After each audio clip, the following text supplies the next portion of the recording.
On behalf of the Hellenic Center Executive Board, which I serve, I would like to welcome you and thank you all for joining. Promises to be an interesting, stimulating discussion. I would also like to convey the apologies of our Center's director, Mrs. Agatha Kalispera, who unfortunately was not able to be here with us tonight. The topic of our event, which is organized by Southeast European Studies at Oxford and is supported by the Greek Embassy in London and as well as the Hellenic Center, is beyond the Greek crisis. And it will aim to shed light and enable us to understand the ties linking the Greek diaspora with our homeland. We have with us a panel of distinguished speakers, and Dr. Anastasakis, Director of Southeast European Studies at Oxford, will introduce them to you. Before I hand you over to our next speaker, Sir David Maiden, may I ask you to switch off your telephones, please? Thank you very much for listening. Thank you. Thank you very much, Sophie. I shall thank the Centre and others more formally later. What is this evening all about? Well, it's about SEESOX at Oxford University, it's about our Greek Diaspora Project, and it's about our very generous donors. SEESOX has existed as part of Oxford University for nearly 20 years. It looks closely at the politics, geopolitics, and economies of all the countries of the region, from Rijeka in the west to Trabzon in the east, from Iași in the north to Akrotiri in the south. It also has to concern itself with the triangle of uncertainty around this area. Now SEESOX is also working on the question of diasporas, starting with the Greek diaspora in the UK and beyond, as our title has it. The benefactors who have so generously funded this work form the basis of the Hellenic Advisory Board. You can find their logos on the back of the flyer which has been circulated this evening. It reads like a who's who of the world of Greek banking and business, and also has very strong UK connections as well. There are too many to read out individually, which is a sign of their magnificent collective response to our appeal and to the tireless work of the first chair of the board, Nikos Karamouzis. This is an astonishing achievement.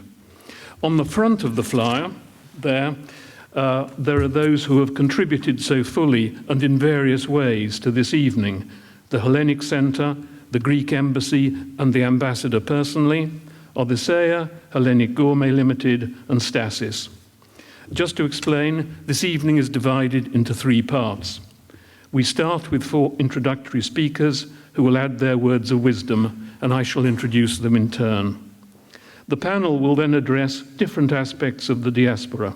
Again, the names are on the flyer, a mixture of SEESOX and the donors. The listed panelists will be joined by the Greek ambassador and by Othon, and Calypso Niklaidis will kindly chair. And for the third part, well, it's over to you, the audience, to ask questions and make this a more general discussion. Well, that's enough from me, I'm sure you'll agree. Now we have the opening remarks, starting with the Ambassador of Greece in the UK, His Excellency Mr Dimitris Caramitsos-Tziras.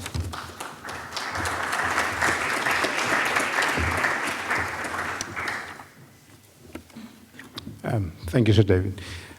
Ladies and gentlemen, a very good evening, and I'm very happy to see so many of you attending this event. I know that our Archbishop, His Eminence, Mr Nikitas, who is himself a prominent member of the Greek diaspora of the United States, was intending to attend and offer us also his thoughts, but I think last-minute engagements prohibited from doing that.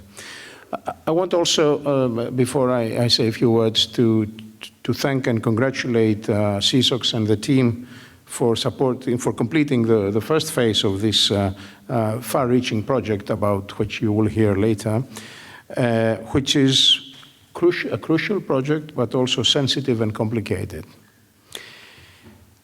Throughout Greece's history, and in particular during the almost 200 years of the existence of the modern Greek state, the Hellenic diaspora has engaged in a two-way interaction with the motherland, both as a recipient of actions and as instigator of them.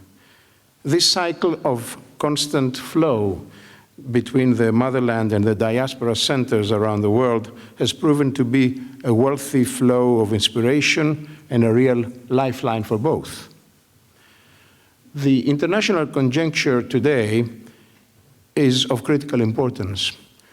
On one hand, we live through a period of drastic and occasionally dramatic changes in the international scene, and on the other, Greece too is reshaping itself as it emerges from the recent economic and social crisis and needs all of its resources to face the future. It is therefore no coincidence that at this juncture, the motherland relies on the fraternal support of individuals and groups outside Greece, but at the same time, Greeks abroad expect that they will have the opportunity to remain actively involved in their homeland affairs and receive the homeland's active support in their efforts, especially in times of uncertainty as we currently go through in the UK. So it's evident that in all respects, the Greek Diaspora Project is timely and opportune, as it deals with an issue of great significance for Greece, and this cannot be stressed strongly enough. As most research and related data available on the matter are outdated or not well substantiated or verifiable, the project, once completed in full, will provide a holistic scientific database which will offer both to policymakers and to diaspora institutions a whole new foundation to build on. And I hope that today we do not fall prey to the misconception of the past that the relationship of the state with diaspora was unidirectional, meaning that the role of the diaspora Greeks was exclusively or mainly to help the motherland. It's not that. Naturally, over time, there were several attempts to record the width and depth of the diaspora, especially in the larger concentration points around the world, in an effort to assert its impact and influence. In this respect, and to my understanding, the Diaspora Project in question differs as it goes further than a theoretical exercise or a statistical research. On the contrary, the project is intended to assess the strength of the Greek diaspora activities and to work with the relevant stakeholders aiming at optimizing the diaspora's impact worldwide. The Foreign Ministry of the Hellenic Republic, as you heard, supported this effort from the start, seeing the necessity to have an accurate, quantitative and qualitative reflection of the diaspora. And I want to, at this point, to congratulate also all other sponsors and supporters of this project. I'm looking forward to the discussion that will follow and to hear your views on the matter. I thank you very much.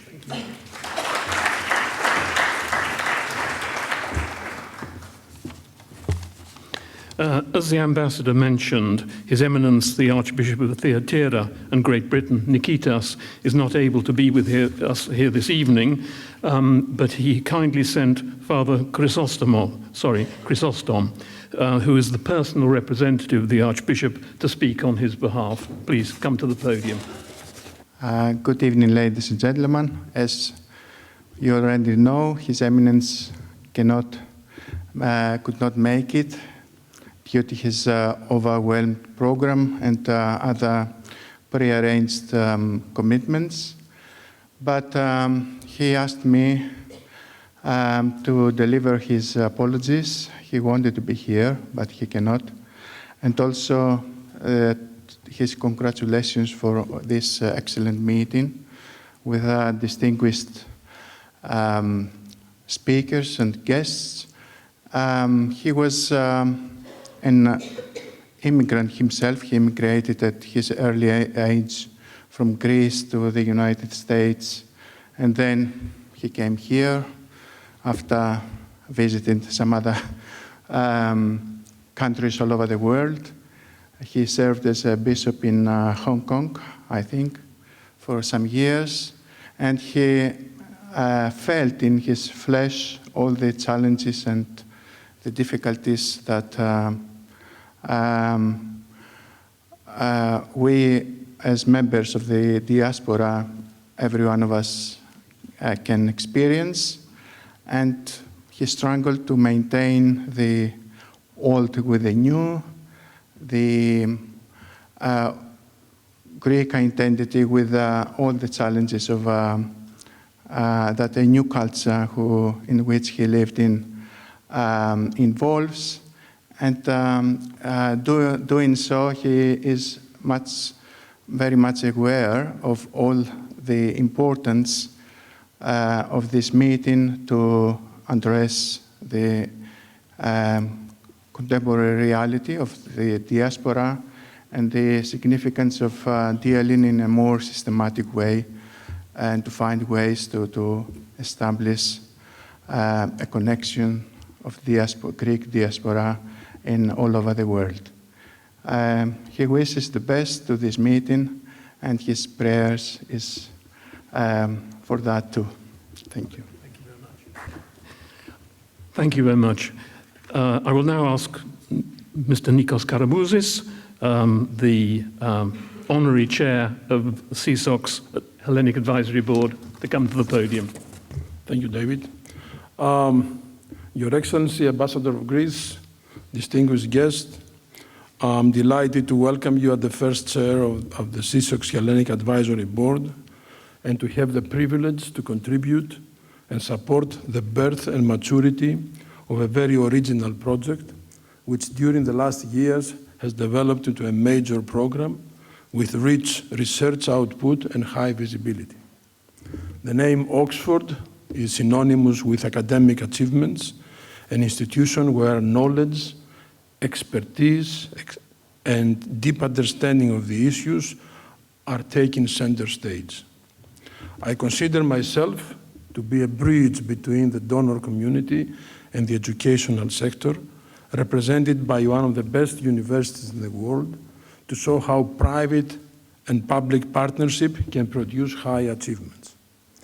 When 3 years ago or 4 years ago, Othon and Calypso approached me to explore the possibility of supporting SEESOX and the Diaspora Project and chair the advisory board, I immediately accepted the offer because I consider it a great idea, a timely project, and a very honorable proposal for me.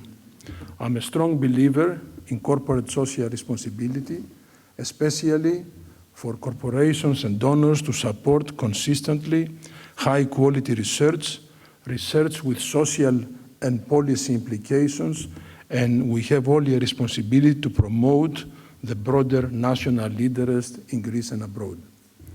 So far, the Greek Diaspora Project has been a leader in renewing scholarship and applied research on the diaspora and homeland relationship at a period when this relationship has become central for Greece's future prospects.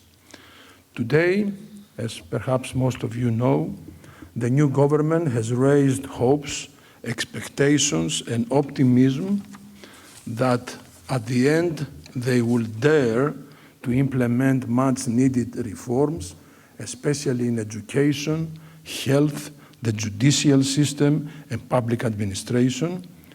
They would create a more friendly policy towards investment and growth, and a new growth strategy centered around a more extrovert and open economy, and a dramatic recovery of private and public and foreign investment, which during the crisis really collapsed. one of the sectors that really had a major problem with the Greek crisis was the investment sector. It collapses from 25% of GDP to 11% of GDP. And without a strong recovery on the investment in Greece, you should not expect growth rates above what you see today. In this context of the new Greek strategy, hopefully, deepening meritocracy, modernize operations, introduce digitalization and new technologies across the public and public economy and social life, and attracting capable diaspora experts to the Greek economic life should be crucial pillars of the new growth strategy. Greece, in my own view, once more, has a great opportunity and a chance to become an attractive place to live, produce, invest, create an open society and economy. This opportunity should not be wasted. Note that high unemployment in Greece in the previous years, even today, the unemployment is above 17%. High tax rates, the highest in Eurozone today, and the lack of hope for a better life and opportunities during the crisis sent more than 500,000 of our citizens to seek opportunities and a new life abroad. This is an amazing brain drain, a devastating loss for our economy and our society. It should be a policy priority, in my own view, to offer all these compatriots and other people that left the country before abroad the opportunity to vote, but most importantly, to create suitable economic and social conditions to make Greece an attractive place, because we do need the expertise, the drive, the commitment, and entrepreneurship of the people that left Greece to an unknown and difficult destination. This is a very valuable human and productive resources that should be deployed in a new Greek strategy.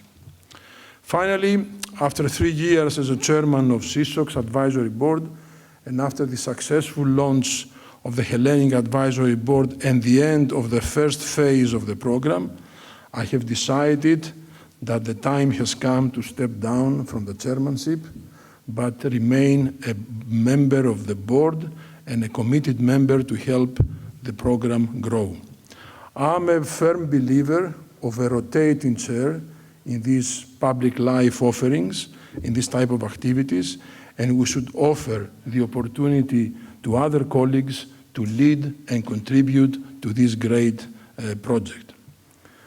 The advisory board today has selected Alexandros Sargeorgiou, Chairman and CEO of Eurolife Insurance, one of the best run insurance companies in Greece, as to replace me.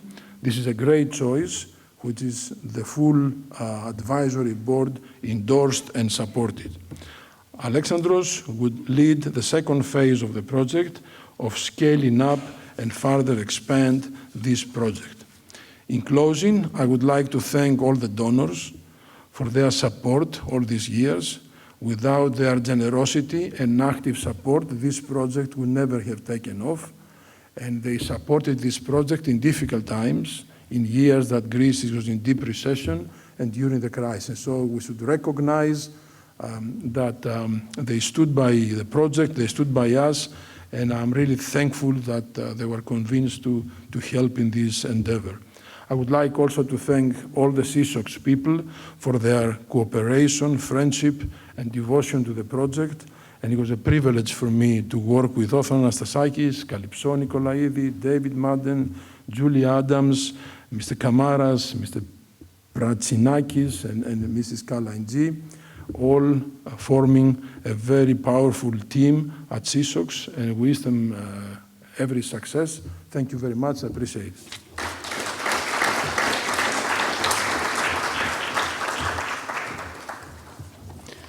Thank you very much, Honorary Chair. And now, as the final speaker in this part of the programme, we have Othon, Director of SEESOX, who will come to the podium. Yes. Thank you very much, David. Now, I have the pleasure of being what we call the principal investigator of this Greek Diaspora Research Project. Elusive, cryptic word, right? But this is what we use in the academia when we want to say that this is the coordinator, the manager of the project. And I have been very, very excited to be managing this project for the last 3 years, which is open-ended, multifaceted, and very, very interesting. Now, the idea of the Greek Diaspora Project was born in the midst of the economic crisis, at a time of great uncertainty and a lot of depression, both economic as well as psychological. It started originally with a very simple question, a very simple normative question, on how Greece's diasporic populations could contribute to the country's exit from the crisis. We assumed from the beginning that the Greek diaspora can be a force for good and progress, although we are also fully aware of the limitations of that, and that diasporas sometimes are often the reflection of the homeland's strengths and weaknesses. Yet in the new globalized environment of communication, travel, and connectivity, the engagement of diasporas to the home country can take different forms beyond the traditional foreign policy or lobbying or financial remittances. So in order to get the answer to the question, how can we make the most of the Greek diaspora abroad, we needed first to understand better what is meant by Greek diaspora in the contemporary globalized context. And while we were asking this question, we were also witnessing that the Greek diasporas were changing drastically as a result of the economic crisis, when the numbers were increasing exponentially, adding new layers to the already existing populations abroad. This meant that we had to do a lot of analytical work, being primarily an academic project, but which we wanted to make useful to the policy-making community. We therefore built our priorities around 3 big areas: the economic, the political, and the philanthropic. All 3 important remittances in the wider sense of the term.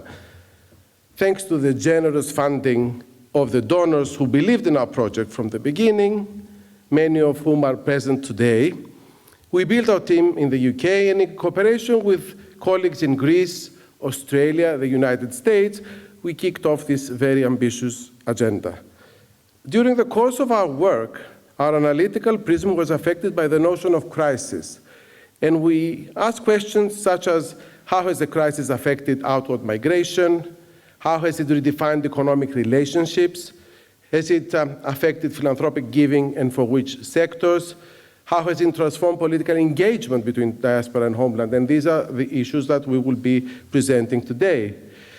So as a team, we were also obviously inspired by the richness of our intellectual environment in Oxford, which provided an excellent backdrop, being multidisciplinary and interdisciplinary, and over neutral terrain in terms of these kind of issues. And at this point, I would like to ask Stefan to put this film, because the film will speak for me on this occasion. That was a film that done during our last conference that we did last year, and it was actually a gathering of many diaspora experts in Oxford.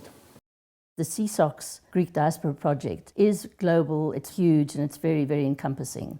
The Greek diaspora is an ongoing phenomenon. It's not a recent one. In fact, it goes right back into, if you like, prehistory.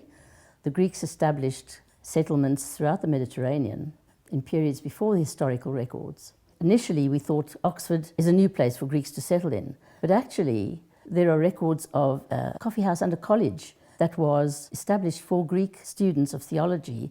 I think it was the 18th century. So there have been Greeks in Oxford before now, but the influx of Greeks to this town in the last 3 to 4 years has been remarkable. It's visible and audible.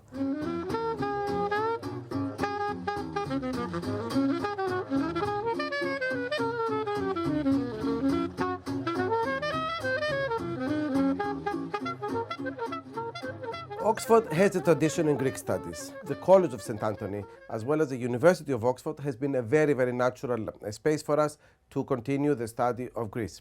At the same time, On the particular topic of diaspora and migration, again, the University of Oxford is very important. Not only in terms of conceptual analysis, but it's also important in the sense that there's a good comparative environment for us. We created SEESOX in the early 2000s, really at the intersection of two traditions. On one hand, this Oxford University has a lot of Greekness in it. It has the biggest pool of ancient Greek scholars. It has also Byzantine studies. And then it has modern Greek studies and has had scholars in modern Greek studies for a long time. So in a way, SEESOX in the early 2000s was a rebirth and trying to affirm the place of this region, Southeast Europe, in Oxford, and stating we can't just study Greece by itself. It has to be studied and understood in the context of a region. Diaspora has always been a very important actor in Greece's development, historically. It's not just that it is numerically very strong and spread all around the world, but at the same time, it's been contributing a lot in the development and the progress, or even the backwardness of the country. The mission of our project, if I can call it that way, is about doing solid analytical work on the topic of Greek diaspora and its role in contemporary Greece. We want to produce research as well as activities and conferences. And one of the things that we're actually doing is our first very, very big conference on Greek diaspora. And we've got around 40 speakers. In my opinion, the best of the best in terms of Greek diaspora studies. Through this conference, we aim to map the state of the art in the field of Greek diaspora studies, but also bring together younger and more established researchers in order to create a network of scholars that would work synergistically to build our knowledge on the Greek diaspora. The different levels of analysis that we have chosen to engage with in the Diaspora Project are the political, the economic, the philanthropic and the social. My part in the research is the political section. I am looking into how the Greek state engages with its diaspora and in specific how political elites and Greek parties have addressed the Greek diaspora. Every diasporic reality is also a government project. It's a project. It's going to be instrumentalized or utilized or maximized from the point of view of the home country and especially its government.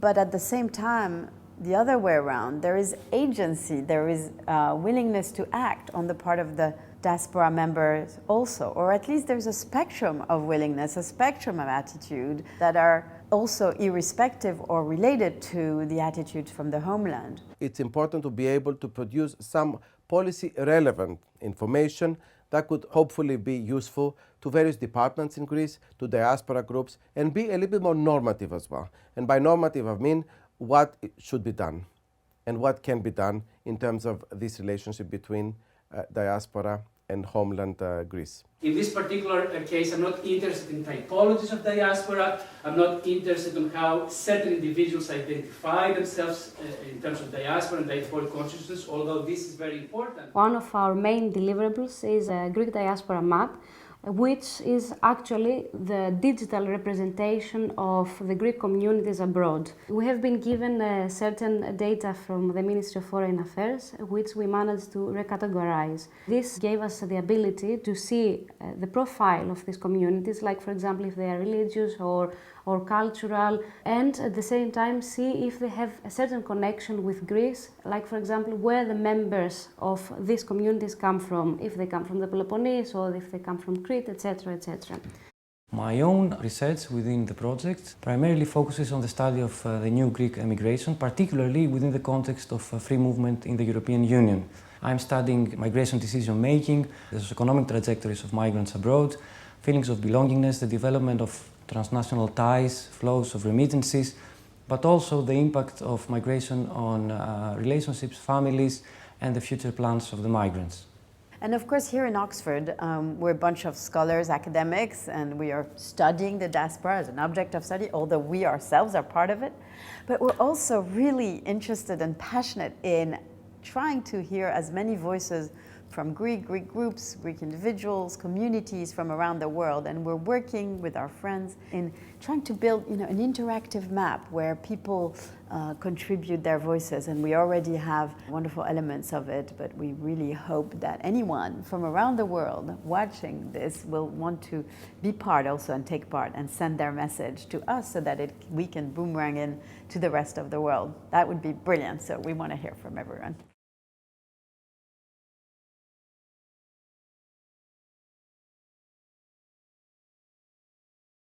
That's the film made by Nikos Karamouzis, and let me make one qualifying comment here.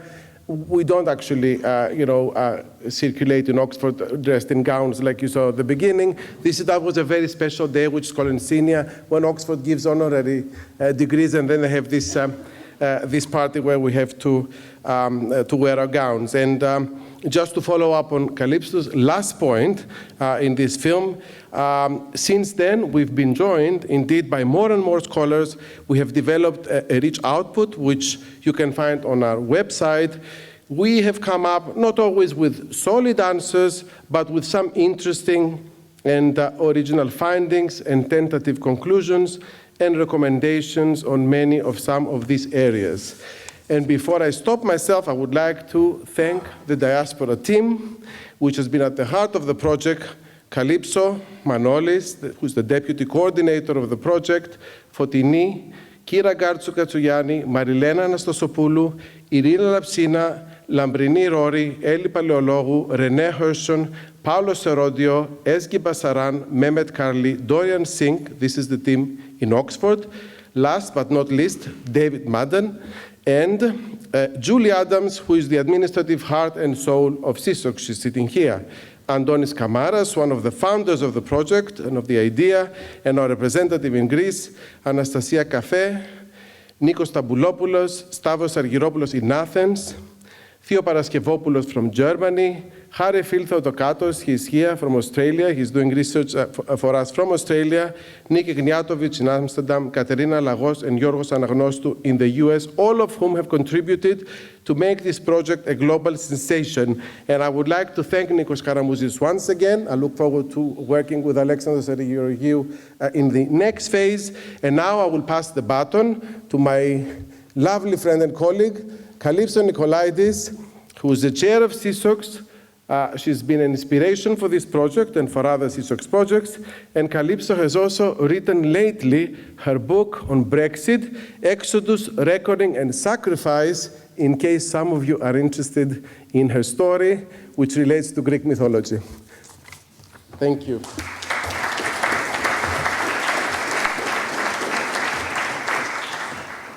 Hello, everyone. As you've heard from our wonderful introductory speeches, it's now time to change the format of this meeting and really to have a conversation in two steps. First, we're going to have a conversation. You'll see it's quite a wide panel here, so don't be afraid. We're not going to lecture you. We're going to really provide you with very short introductions, have a bit of a conversation among ourselves, and in doing so, exchange between our scholarship, everything you've heard about the Diaspora Project in Oxford, and some of the members of the board, and I'm going to introduce them as we go along, but our distinguished members will bring a pragmatic and anchored perspective on the issues at stake. But at the end of the day, can I say that you, the audience, you're not just here to listen, right? You are not just an audience. You are yourself, many of you, the actual object and subject of this whole project. I imagine that in the audience there are many friends of Greece, of course, but there are also many members of the Greek diaspora. Some of you may be second, third generations. Others, you've been mentioned already as brain drain. I think you're brainy. Whether you're a drain or not, we'll discuss that. But we want to hear from you, your reactions, how you live it, how you think it. So this is what's going to happen in the second part of our conversation.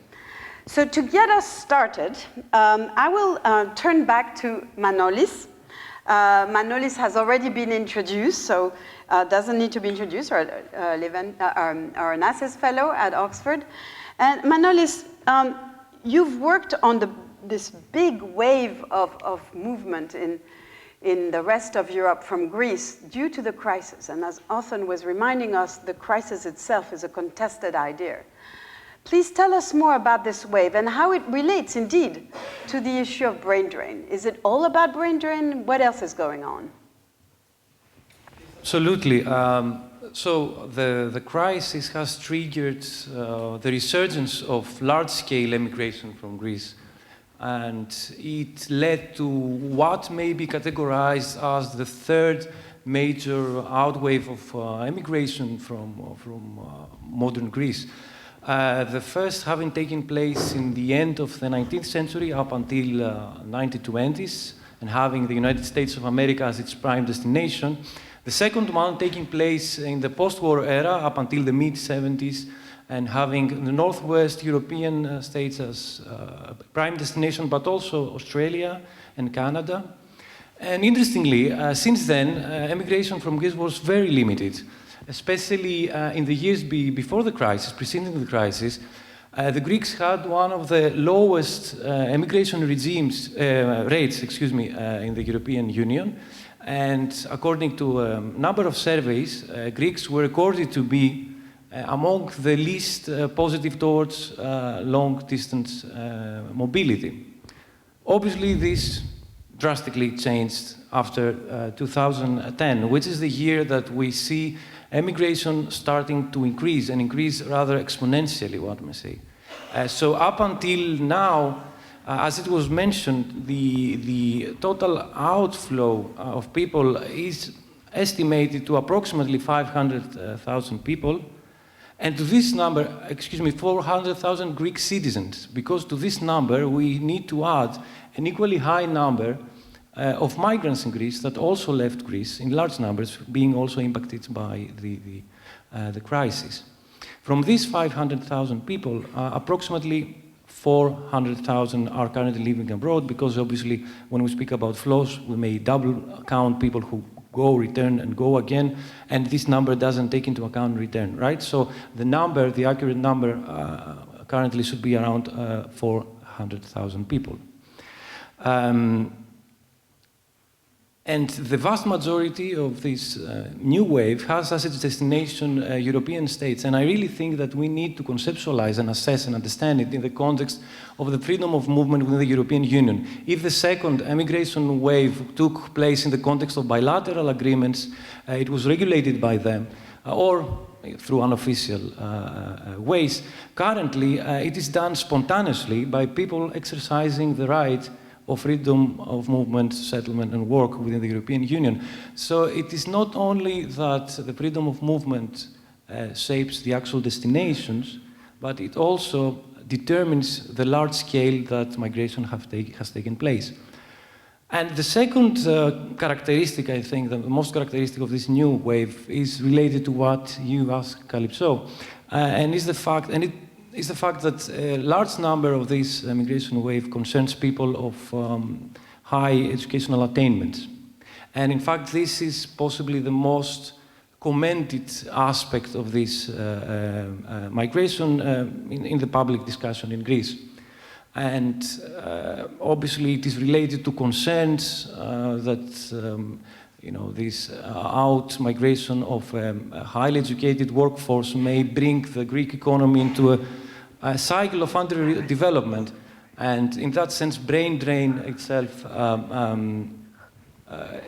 has indeed acquired alarming proportions during the last years, but certainly justify the attention given to it. But I would like to say, and conclude with that this discussion, this debate on the brain drain and the new migration is characterized by two misconceptions. The first one is that the two are often linked in a causal relationship, as if the crisis caused brain drain. The brain drain was, in fact, an ongoing phenomenon which increased exponentially because of the crisis, but it was not caused per se by the crisis. Its structural preconditions predated the crisis itself, and they have to do with the structure of the Greek economy, the lack of demand for an educated workforce from the private and public sector. And we can get into the discussion about those reasons. And the second thing that I would like to comment about how brain drain and the new migration is discussed is that often those two terms are used interchangeably and as if they refer to the same thing. And actually that's not the case, because it is not only the young and educated that left Greece, it is also older people that have left Greece. It is also people with lower educational attainments whose experiences are often silenced. And I would like to conclude with that for now. I think that brain drain and the new migration are obviously linked, but they are not identical. Well, thank you, Manolis. And indeed, listening to you, if I was a Sherlock Holmes wanting to understand how did this happen moment by moment, the first person I would turn to get this story right would be Mr. Yannis Parakis, who indeed is the CEO, as most of you know, of Athens Airport. And in this role, you've been joining the Athens Airport more than 20 years ago, and you've seen it all, and you've come up with this idea of commuting diaspora, a very fortuitous term, which hints at the fact that from your standpoint, through Athens Airport, you can tell us much more on how this movement in and out happens. Thank you. Let me say how enthused and honored I am to be part of this team. I've been personally 17 years... Can we turn on the mic?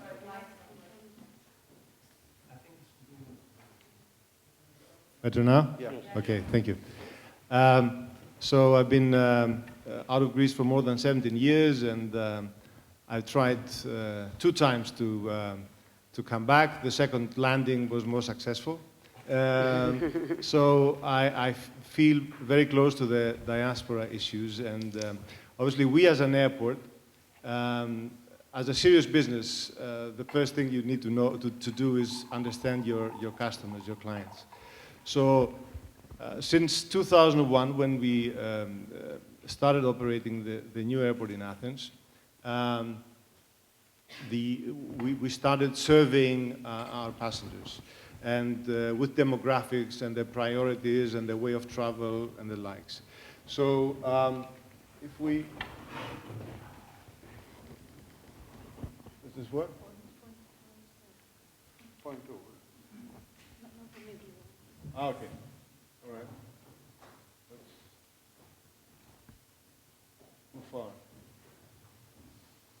Okay. So if you look at the passenger numbers of the yellow curve there, we started before the crisis with about 16.5 million passengers at the airport. We went down with the crisis, together with developments of Athens, but ever since we have a very good growth.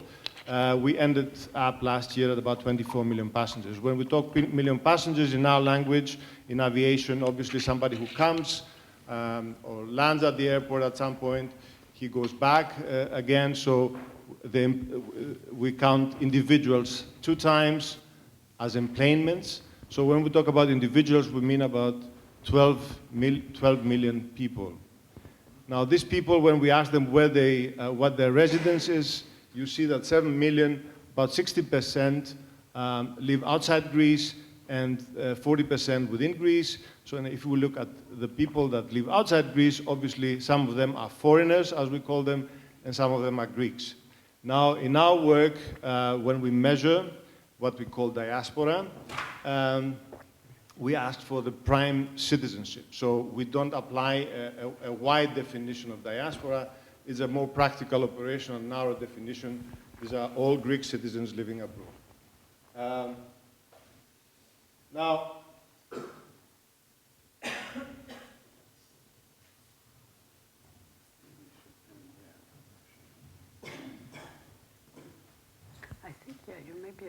point to the...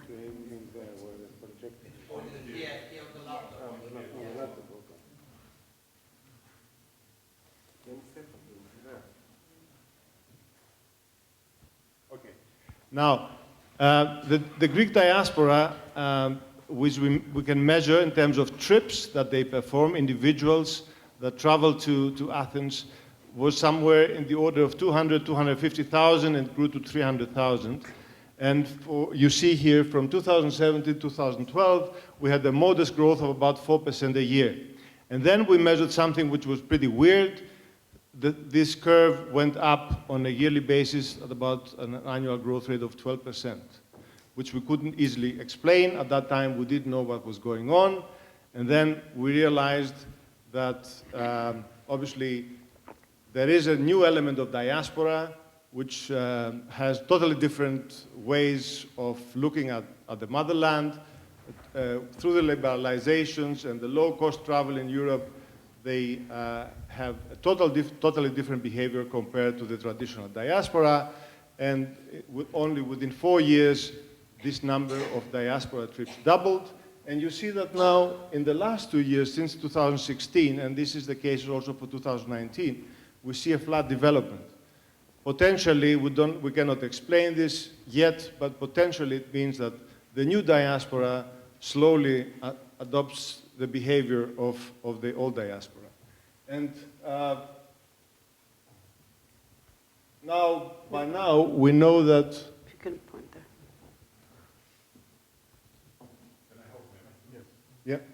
Yeah. So now we know that based on the studies that have been performed by the Bank of Greece, by the SEESOX project and others, that this sort of upwards movement that we experienced, particularly between 2012 and 2016, was driven by those that we now call commuting diaspora.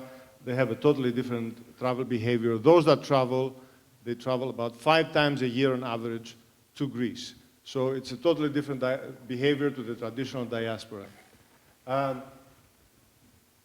Where do they come from? Predominantly from the European continent. In those years, between 2016 and 2006 and 2018, we observed a growth of more than 200%.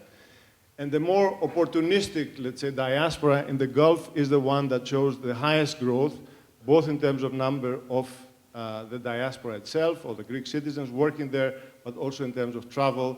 They are the ones that apparently commute mostly between their place of work and Greece. The other parts of the world, like the North America or Southeast Asia and Australia, are more, the traditional diaspora, not so much impacted by the latest phenomenon. Something that is very interesting for us in the business is that something which we now, based on the work performed for this project, we call the one-to-one travel diaspora equilibrium, meaning that when we measure the number of trips of people living outside Greece going into the motherland, they at the same time generate, by them being outside the country, equal number of trips by Greeks visiting them. So for every person that generates a trip as a member of the diaspora into Greece, we have an additional trip of a Greek traveling what we call a one-to-one equilibrium, meaning when we measured in total, 15% of our traffic at Athens is diaspora-driven, which is very important now to understand. And we have performed, in order to sort of dive into more detail, we have performed during the last 3 months for this, actually for the SEESOX project, a more dedicated survey. And we've tried to look, we've done more than 300 interviews trying to analyze some patterns and some choices and characteristics of the old versus the new diaspora. Obviously, I will provide you with 3 teasers here. Our team back in Athens has many more data, which I think can be very interesting for the further analysis by the SEESOX team. On the one hand, we have The up to 2010 diaspora, which we call the old diaspora, they are 21 years abroad. They are actually, despite the fact that they come from a much bigger base compared to the new diaspora of the 450,000, they comprise only 46% of the people that we found in these 3 months. They are middle-aged, 45 years on average, and they are married and have children, and 70%. On the green part, which is the new diaspora, for some reason, at least those that we were able to spot at the airport were predominantly ladies. So there is a bigger number, I'm not sure whether this is statistically significant, of females, and they are younger, obviously, 34 years of age, and they have an average stay outside the country of 4 years. And just to leave you with 3 messages. We asked them, this is their travel behavior, what do they do when they come to Greece? And in Greece, in the tourism industry, we have some questions because our numbers, I mean, the people flying into the country increases, but the hoteliers complain that they don't see the same numbers in their hotels. One, obviously, explanation is the Airbnb and the sharing economy. This is, however, not the case with the diaspora. The diaspora predominantly stays at their own or family or friends' properties, and you see that there is no involvement of Airbnb or hotels. Maybe you can confirm this, or this means that our work is obviously statistically not significant. The next one relates to the intention of the old versus the new diaspora to return. And there you see differences. The old diaspora, as you see on the left-hand side, 84% is a no, whereas with the new diaspora, the green part, 51% is a no, so it's still more than 50% in terms of an answer. But if you look at the reasons of return, 40% from the new diaspora sees, in case of an improvement of the professional conditions in the country, sees an opportunity or is prepared to consider returning, which is an issue relating to the brain drain. And I will leave you with the last message, which is the challenge for the SEESOX project. When we ask the diaspora, how do they engage, and in their new countries of residence, or how do they engage in supporting Greece, the vast majority of the replies, as you see there, both in their, for the old diaspora, but also primarily for the new diaspora, is none. So this is truly a challenge for the SEESOX Diaspora Project, apart from being a study to have an impact in engaging the diaspora in various forms, being it investment, being it philanthropy, being other things for the Greek cause. Thank you very much, and I obviously look forward to the discussion.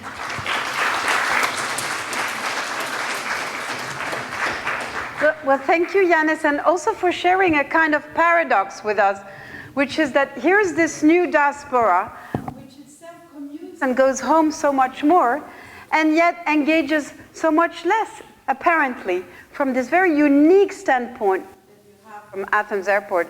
So that's quite, thank you, a challenge to us. There's nothing better than a challenge to provoke our intellectual response, and for this I turn now to Antonis Kamaras, who, of course, can observe from the other side. He's at Oxford, since he represents us, SEESOX in Greece, and so you can tell us whether, what do you do with Yanis's challenge here? Is he right that the engagement of the diaspora, especially on the economic front, is none, or are you going to push back against this diagnosis? Antonis.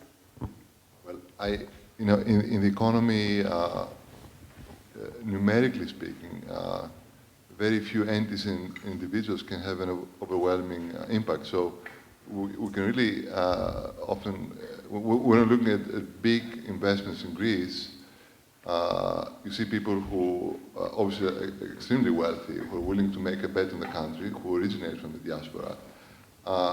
Their mentality is not that of the average diaspora person. I mean, they have the resources to analyze where the country is going and to decide either to make a bet on the country or not.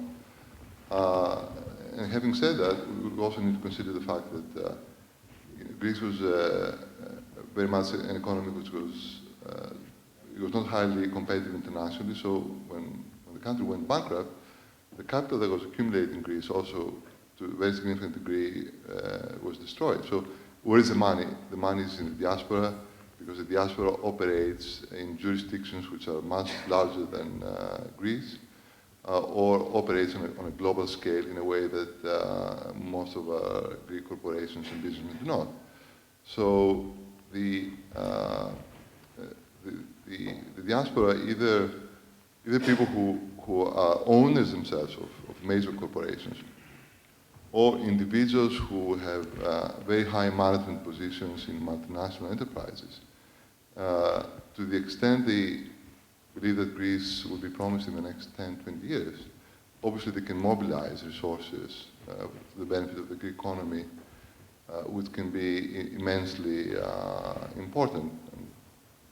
And we see that already in some of the major transactions, like the development of the Hellenic Airport, major concessions, like in the Thessaloniki port, and you have a whole range, people who might come from Switzerland, from the Russian Federation, from New York. So these are not your average, obviously, diaspora individuals. When we're discussing the economy, also we need to take into account the bottom-up approach. We know in Greece that the crisis has released many individuals, has compelled them to become much more entrepreneurial. So we have the growth of the startup scene of high-tech entrepreneurship. And there the diaspora can be very important in providing access and scalability to these startup entrepreneurs. And if I can just mention an example, and I can close here, you see the alumni associations of Ivy League institutions like MIT in Greece, how they have plugged into their network of Greek Americans in Boston. And you also have some other startup companies which have grown international, and they're very much supporting strategically this internationalization of a high-tech startup community. Well, thank you, Andonis. And you just mentioned the US.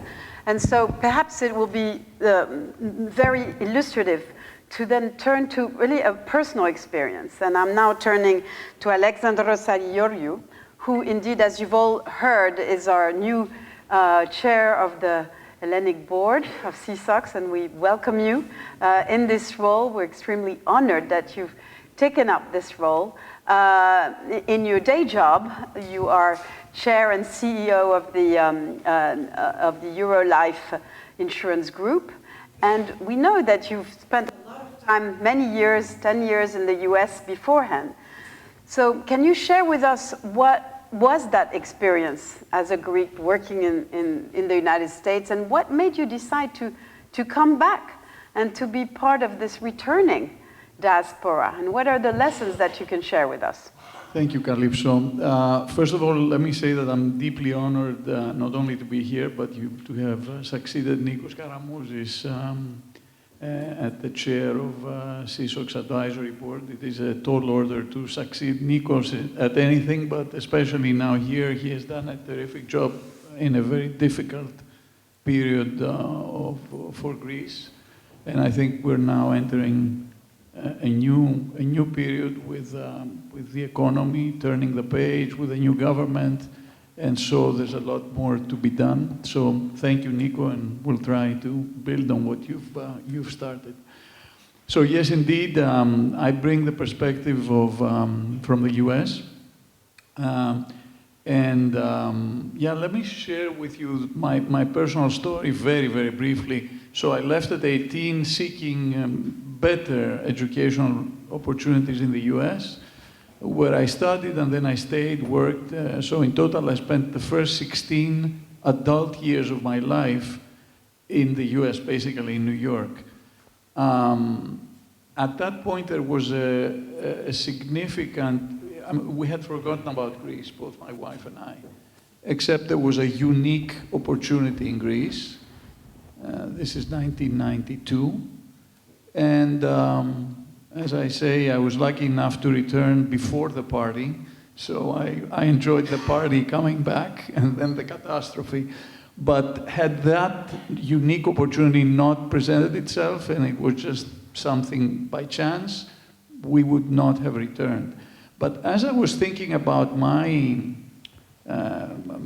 path in the US, I realized that I was the third generation of my family that had emigrated to the US, and for different reasons.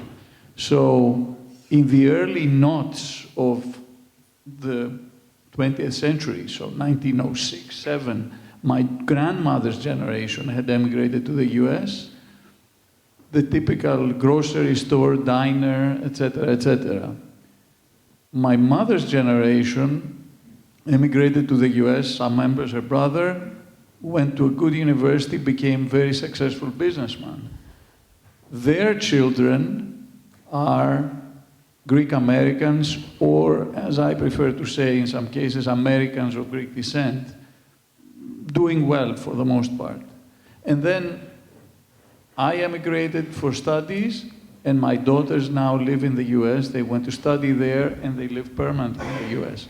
Now, I'll use a term that I learned today from Antonis, which is transnational.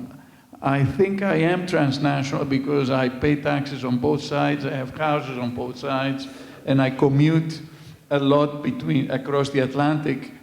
My daughters are certainly transnational because they are absolutely Greek, but they are New Yorkers as well, and they are back and forth equally comfortable on both sides.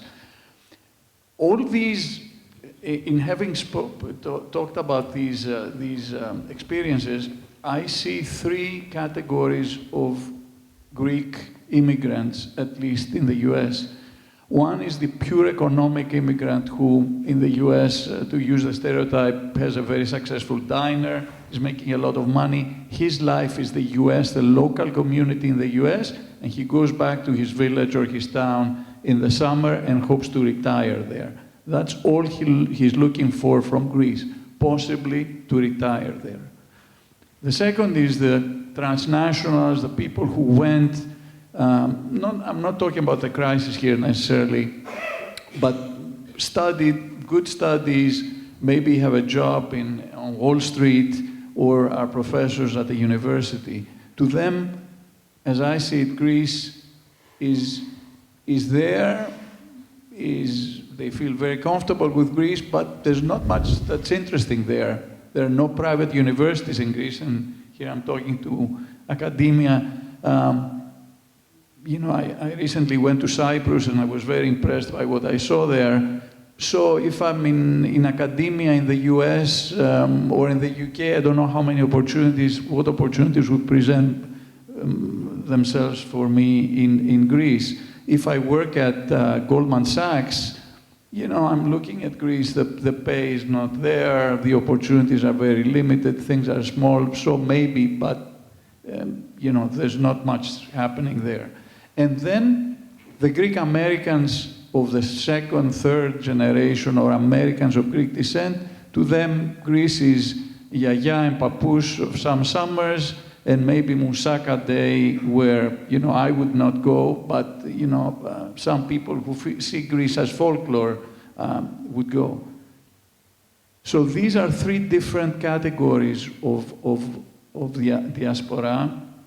And the question is, what can Greece do now to attract these people back to Greece? So we go from a Greece with an outstretched hand seeking help to a Greece with open arms, presenting opportunities to these people. And let me close by using two examples, one in business and academia, and the other in business. So if you're doing an MBA in the US, between the 2 years, the summer internship is critical. It's critical for your resume, it's critical for your job after the MBA.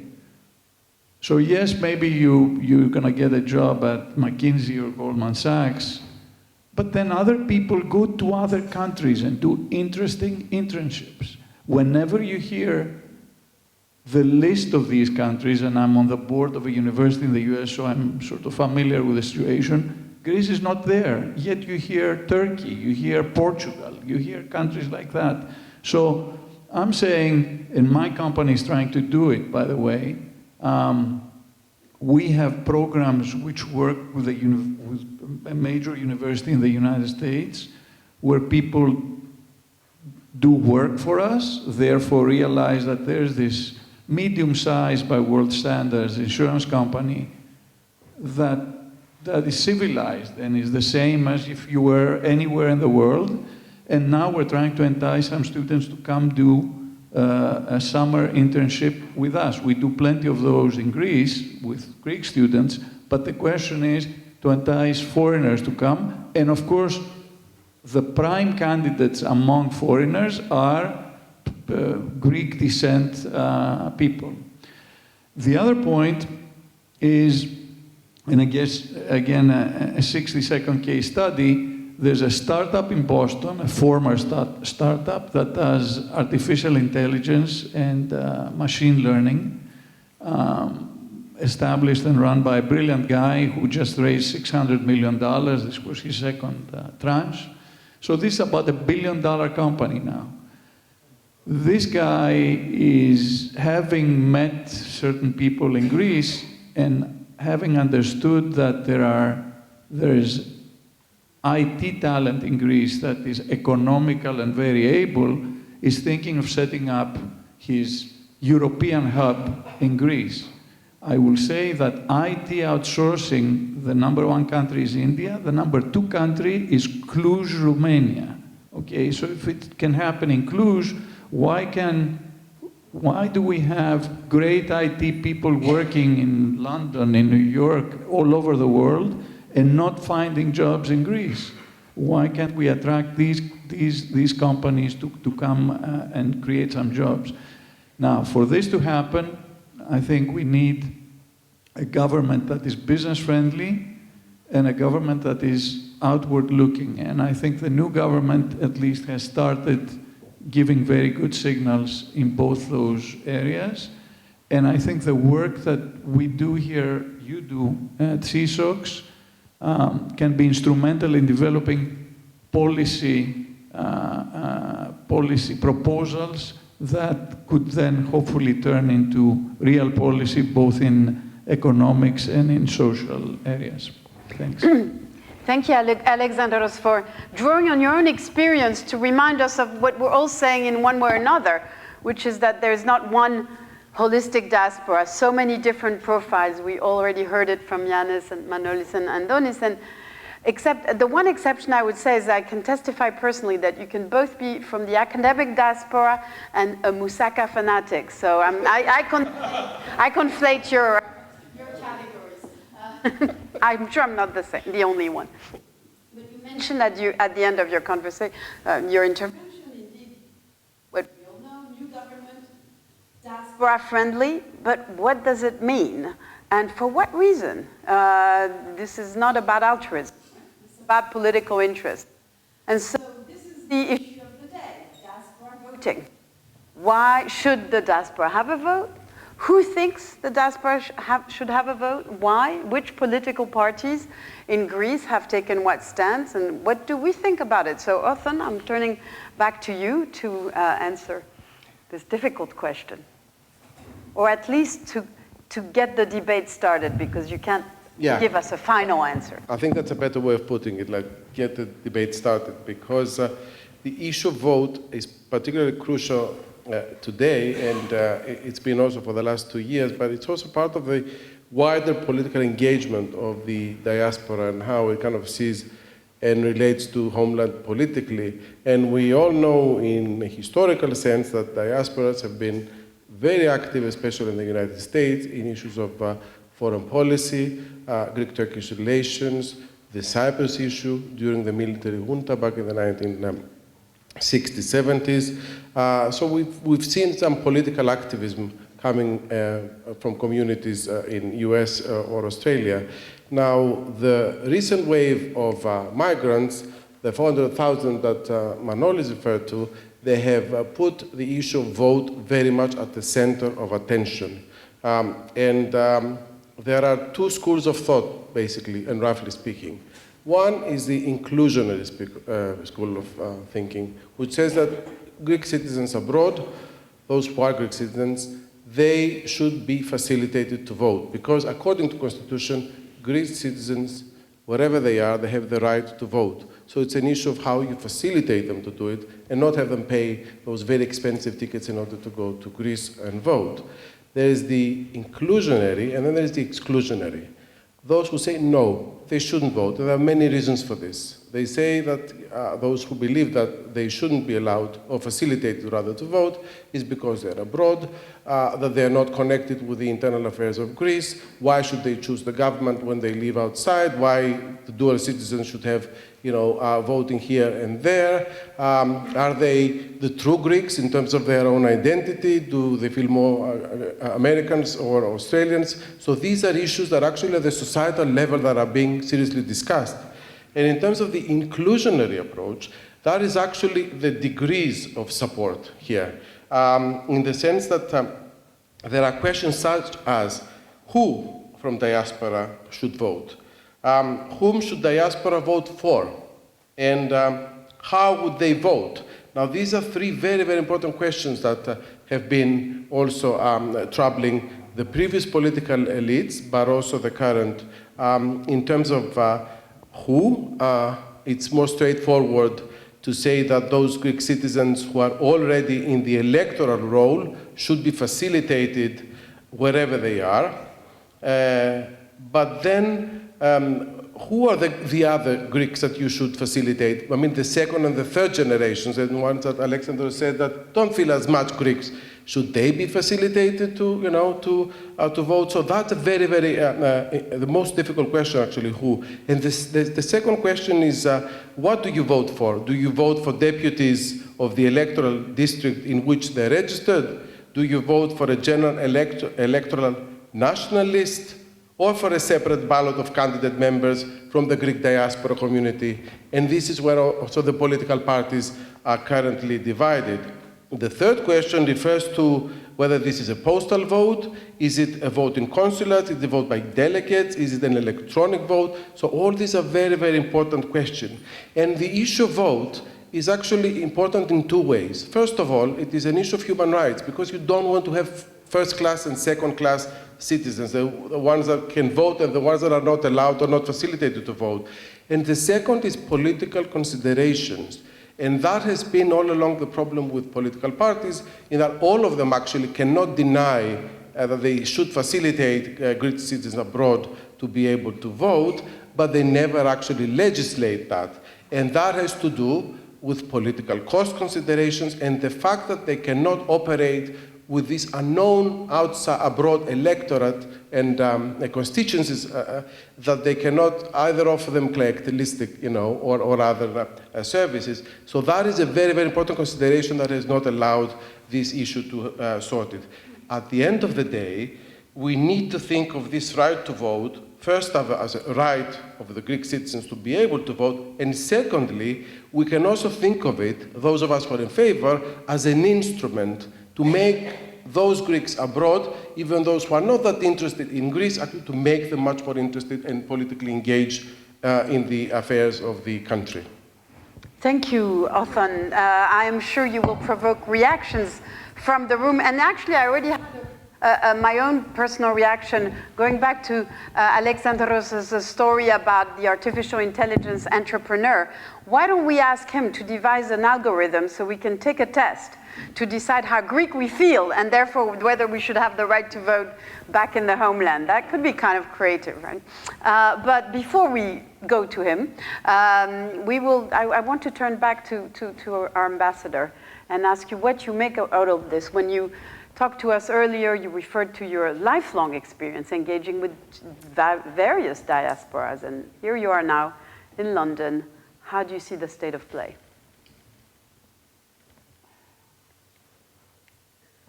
Well, what I said and what I believe is that there is a very intricate and very strong link between the diaspora and the motherland.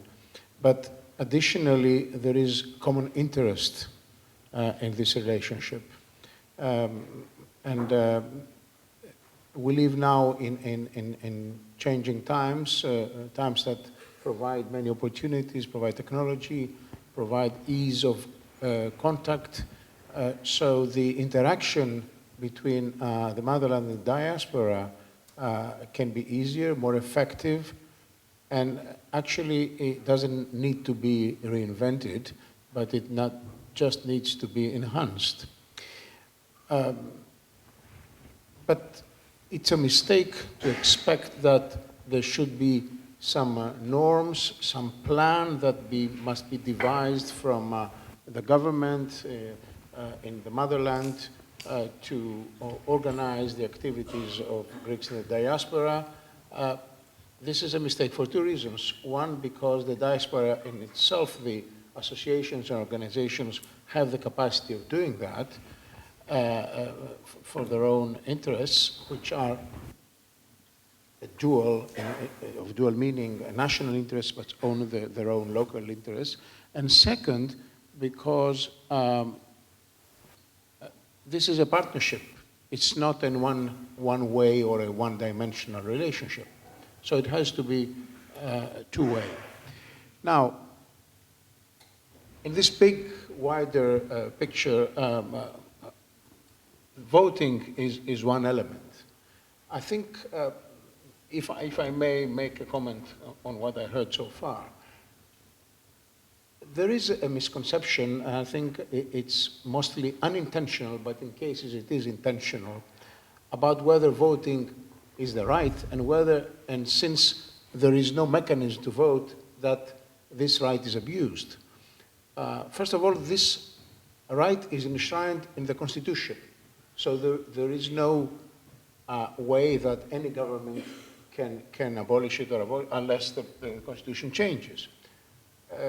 Of course, the issue is not so simple because since the Constitution envisaged this right, the political parties in Greece, the successive governments and the parliaments have not found the required majority to vote on a law, and secondary law that will implement this right.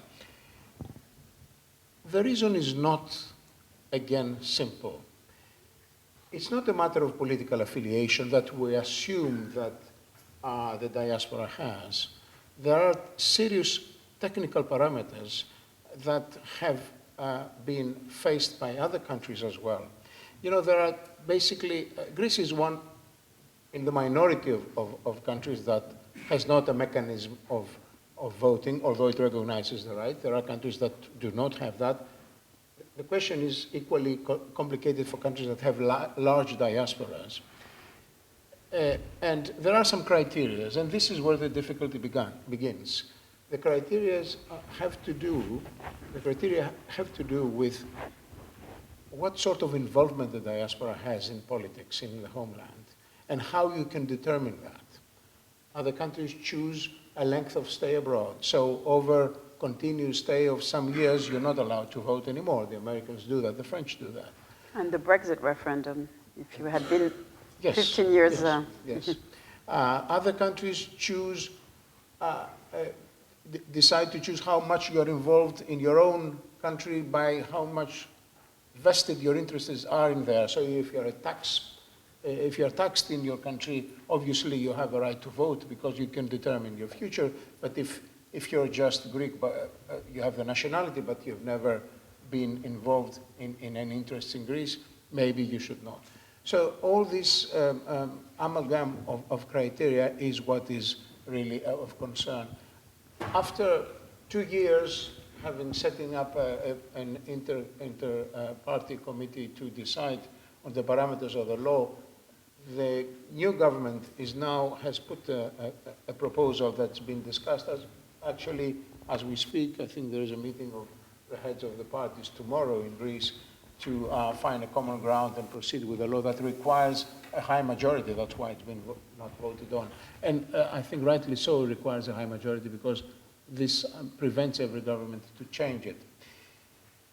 But again, I say that voting is an aspect of both the state that has an obligation to allow, to find the mechanisms that people that have the right to vote and want to vote to do so, but it's also a show of interest on the part of the diaspora.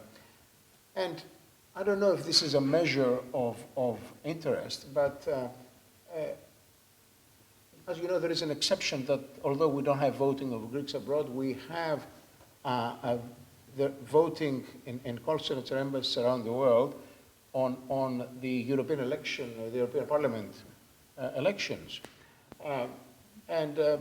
You know, over the years, these elections have not managed to attract a lot of interest. Of course, the conditions are not ideal. In some countries, there are very few voting polls. The process to register is not 100% one-button thing, but still, the turnout was very low.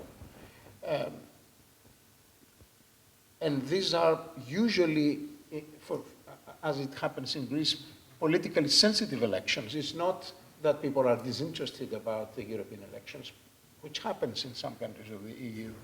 So I want to say that although there is a will, and usually when there is a will, there is a way, the issue is quite complicated. And I think it's better to have a process, a longer process that will end up in a system, in a method that would be widely acceptable and will not have to be revisited or changed, rather than hastily move to a decision. Thank you for these wise remarks, Ambassador, because you're reminding us that this issue is not either or, it's a complex one. And indeed, that on one hand, there are the kind of broad principles that you remind us of, may they be economic or political, but it's not obvious to decide who deserves to vote. Very important right.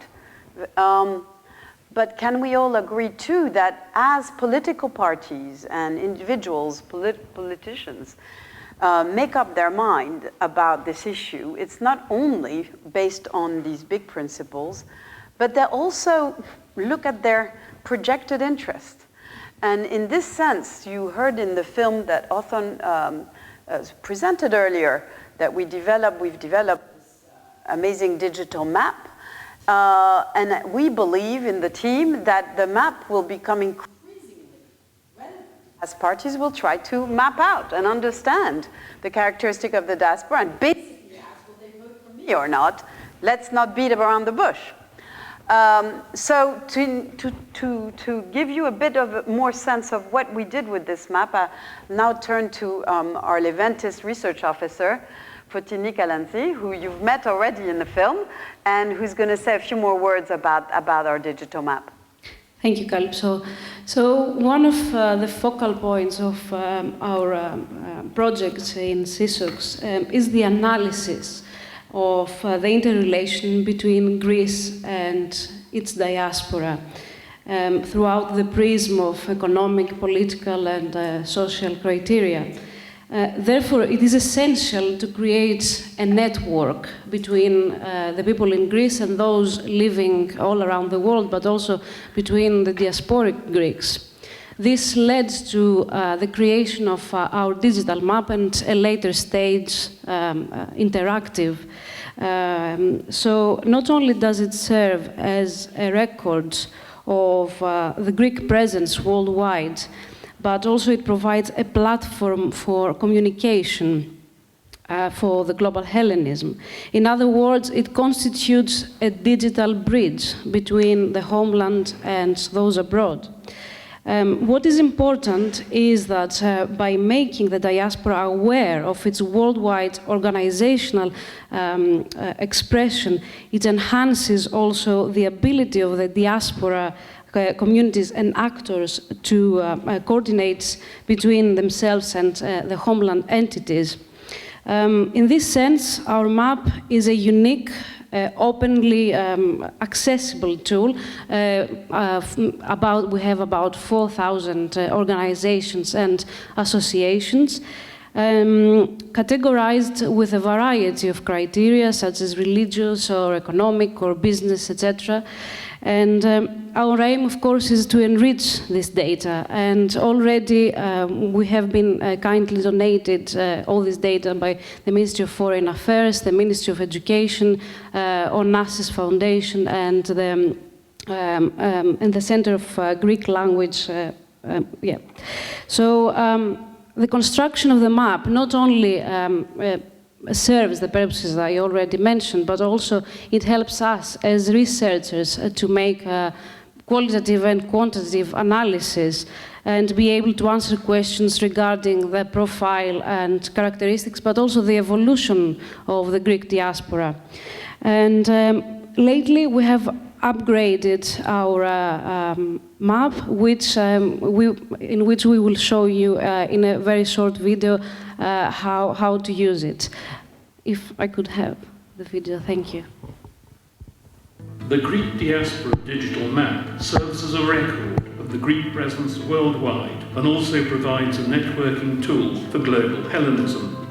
Visit SEESOXdiaspora.org and click the Greek Diaspora map on the top right. A welcome message will appear introducing the project. In separate tabs, you can find information about the donors as well as help on how to navigate the map. By clicking on the top right stack icon, you can choose among 6 different map styles for your search. Continue to map and select country, activity, or origin in order to filter your results. A different colour marks each activity, which is defined by social, cultural, religious, educational, political, or economic criteria. Choose a result and scroll down the left sidebar to see contact details and additional information on that specific organisation. Click on the tab Graphs to see a visualisation of your selection. The cloud icon with the downward arrow lets you download your selected data in the form of an Excel file. Use the reset button to clear your filters and start a new search. Because you can answer questions after. Yeah. Great, and thank you, David, for the voiceover. You've all recognized David. When we want to have gravitas and get rid of our Greco-Franco accents, you know, we turn to David. So this being said, this is the right moment to turn to all of you. You've been very patient. We still have much to share with you, especially on the diaspora, the characteristics of the diaspora here in the UK. So Manolis would like to speak a bit about the survey that he's conducted. And Donis has data to share on the philanthropy, the ambassador on the political the dynamics of the UK diaspora. And I'll turn back to them at some point. But in fact, I beg you to ask them questions about these specific issues. But if you don't, I will. So don't worry. But since time rolls on, and I'm very aware of it, and I'm aware of your patience, I would like to ask now our dear audience to make comments, questions, thoughts, feelings. The floor is yours. And I'll take several so that our panel can read. Yes, please. And if you can get up, should we have a roaming mic? Yeah.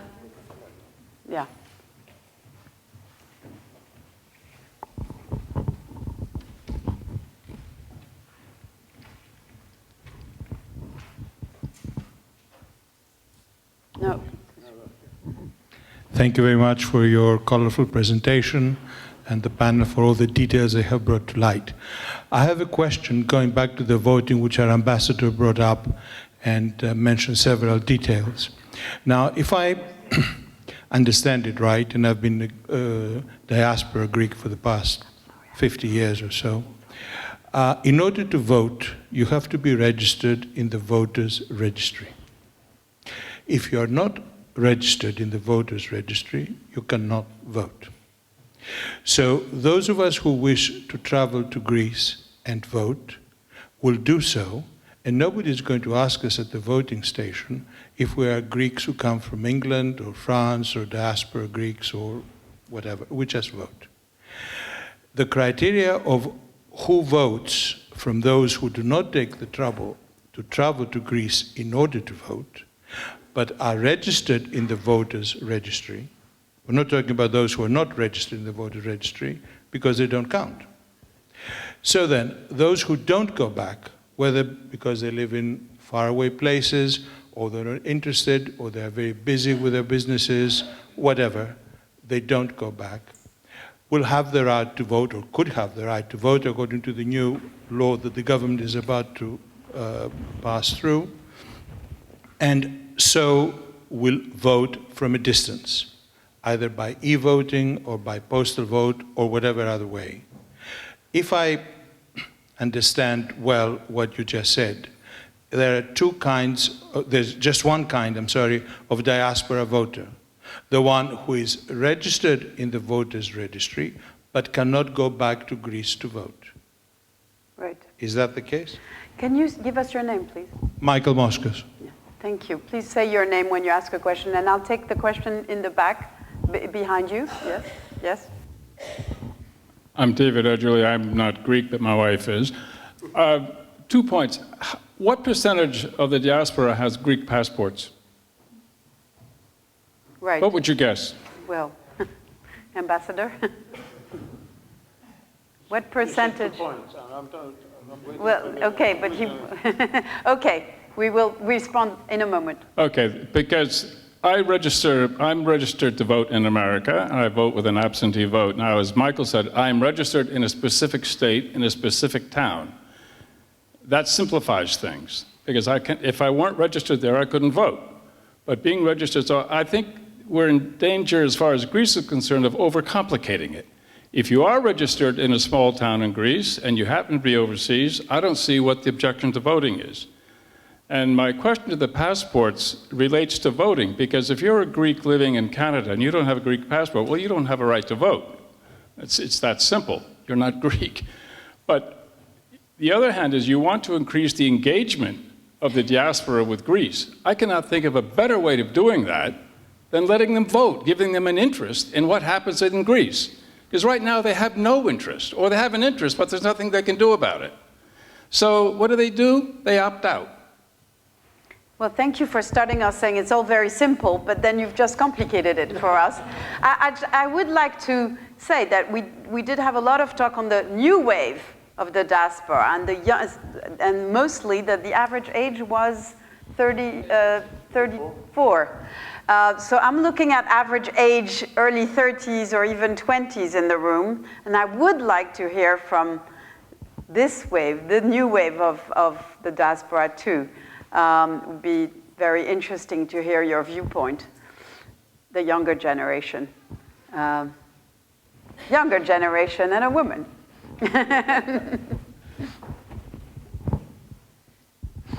I'm certainly not 30, but I can still ask a question. Please say your name.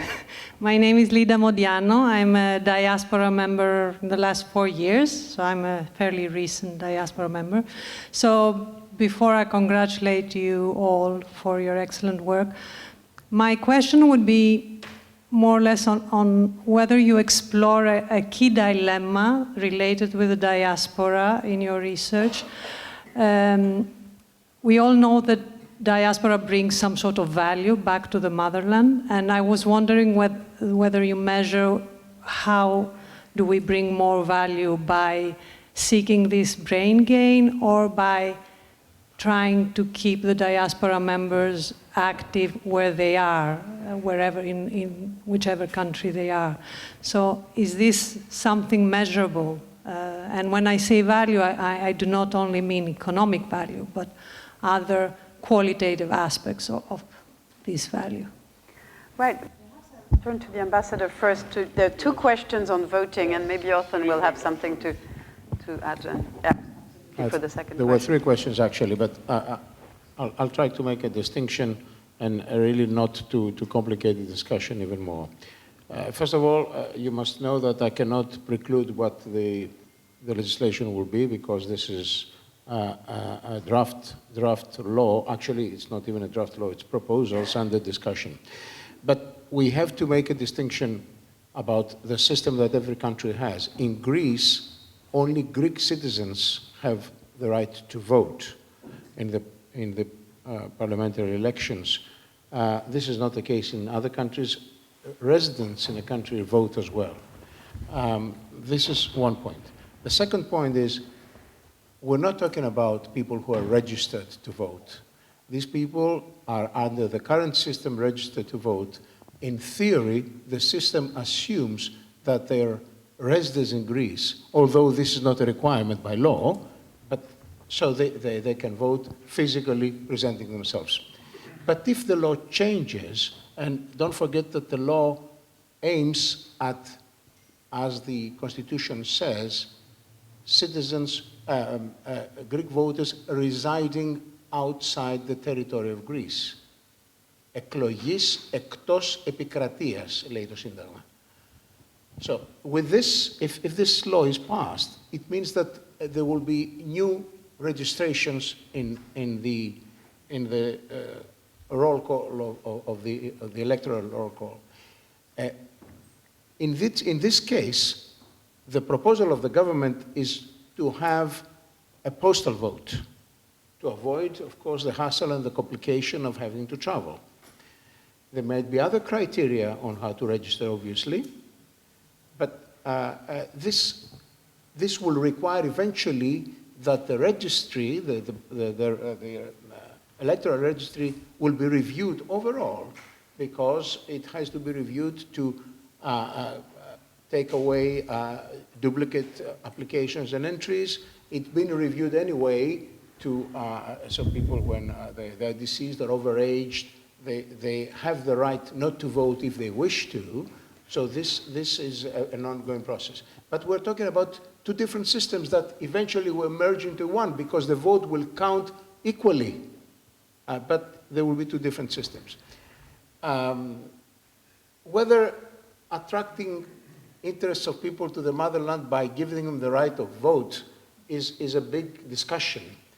But the reality is that I think this is a vicious circle, in a sense that one brings the other. It's a chicken and an egg discussion, because people ask for the right to vote because they're interested, and usually not the other way around. And obviously, again, what I said at the beginning, this will apply only to Greek citizens, because by the Greek Constitution, only Greek citizens can vote. Now, in terms of the percentage, I mean, this is a very, it's a guessing game, in the sense that people who have Greek passports and reside abroad are really a minority of people who have the right to be Greeks and reside abroad. Of course, in the countries closer to Greece and in the younger generations of migrants, this is not the case, because all of them, most of them are already have their Greek citizenship when they move out of the country. You know, there are, you mentioned the States. I've also served in the States on 2 consecutive posts. There are people of 3rd and 4th generation that are Greek in conscience, but would never consider becoming Greeks unless they have a particular interest. And there are other cases of people who have the right to be Greeks and they don't know it. Thank you. A point of research for SEESOX. We should get these figures, absolutely. And then it's also the question about what can we bring to Greece is also a good segue to one way, of course, when you have enough money to do so, is philanthropy, right? So it might be a good segue to this issue. Philanthropy and transnational philanthropy, when we talk about transnational philanthropy in the Greek context, we mean most of the foundations or individuals who are from the shipping community. There's significant exceptions to that, like the Levenis Foundation. And there you have the conflation of, or the interaction of values with money. And what has happened because of the crisis, the Greek state has dramatically cut its funding both to state agencies as well as to the Greek non-profit sector. And the transnational foundations, to a considerable degree, picked up some of the tab. Consequently, both state grantees and private non-profit grantees have acquired a strategic relationship with transnational philanthropy. And I think that has been a critical development in the quality of governance and transparency of both our non-profit sector and some of the most active state organizations. And state organizations also include municipal governments. I work with Mayor Boutaris in Thessaloniki, and also the municipality of Athens under George Kaminis. They had acquired a strategic relationship with transnational philanthropy. The next question, which is of interest to us, is whether particularly Greek American philanthropy, which is historically not engaged with Greece, will engage in the future if the supply of philanthropic opportunities increases. And I'll just leave you with one example. If the so-called asylum is indeed banished from Greek state universities, that would mean that for the first time after many decades, it will make sense for a philanthropist to give money to a state university without being afraid that this donation will be depreciated through vandalism and violence, right? So if we see that kind of reforms, if the supply of philanthropic opportunities increases from Greece, will the demand to assist Greece philanthropically increase commensurately? I think that's a very important research question for us. Thank you, Andonis. Manolis, can you bring these several questions about really the relationship between engagement and political ownership? What can we do? Do we act here? Do we act there? These are issues you've really studied in this survey about the community, the Greek community in this country. So perhaps you can give us a bit of a flavor from your findings. Yes, and I can take as a starting point your very interesting question, because I think it raises the point that, you couldn't hear me? Okay. So what I said that I can take as a starting point your question, because it raises the point that we shouldn't see only the return of the diaspora, the new migrants, as the way through which we're going to reverse the brain drain phenomenon. That assumes that people who stay abroad cannot contribute, which is not correct, I think. Let aside the fact that at the current phase, as we've seen from your research, which is corroborated from our research, the majority do not plan nor dream nor wish to return at this point in time. And in addition to that, I would say that the crisis has kind of triggered dynamics in the Greek society that I believe will make migration continuing in the years to come. So we should accept that we will be living with this phenomenon. Of course, then the problem becomes how not to completely reverse it, but lead to a kind of a circulation of people, which is, you know, what's happening in other countries, in West European countries, like here, the UK has a very sizable emigration of highly skilled people, but it's not a problem, it's not a debate here, because it's counterbalanced by the inflow of other people, not necessarily British. So what I want to say in relation to your question is that indeed people can offer from abroad, from distance, and they themselves think they can do, but they do also encounter obstacles on their attempt to do so. And they speak about the willingness to transfer know-how, expertise, even voluntary help as of willingness to offer, but also to express the solidarity with people back home. And even they want to offer what is referred to in the academic literature with this very strange kind of concept as social remittances, which is very much what you were describing, values. And those values I wouldn't see as values that are adapted, emulated from living in a host country, like directly getting the cultural habits of that country, but this is exactly the privileged status of a migrant who is in a position to translate and to kind of bridge in between two cultures, and for that sake being able to kind of transmit a kind of cultural values that link to cultures. So in that sense, I would say that, you know, even policy should look should pay attention on that dimension as well. And I wouldn't want to say or imply with that no attention should be paid in changing the conditions in the Greek economy that would enable the return of those at least who wish to. Certainly, yes, but not exclusively. And I would like to conclude with that because it is interestingly corroborated by the survey. There is a large number of people, as you found out in your survey, that they do not want to have anything with Greece, mostly because of the troubles they foresee they will get if they will try to engage with Greece. But there is an equally sizable segment of those who participate in our survey who said that they would like to contribute, to offer. They're willing, but they haven't yet managed to. And they refer to a number of obstacles that, it would be interesting for policymakers to take them into account and maybe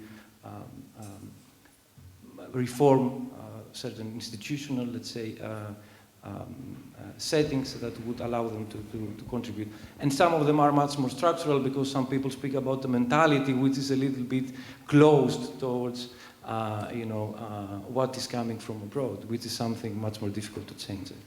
So perhaps it should amend, your survey should be amended to say none for now, not forever. Yanis. Yes. Maybe 2 comments.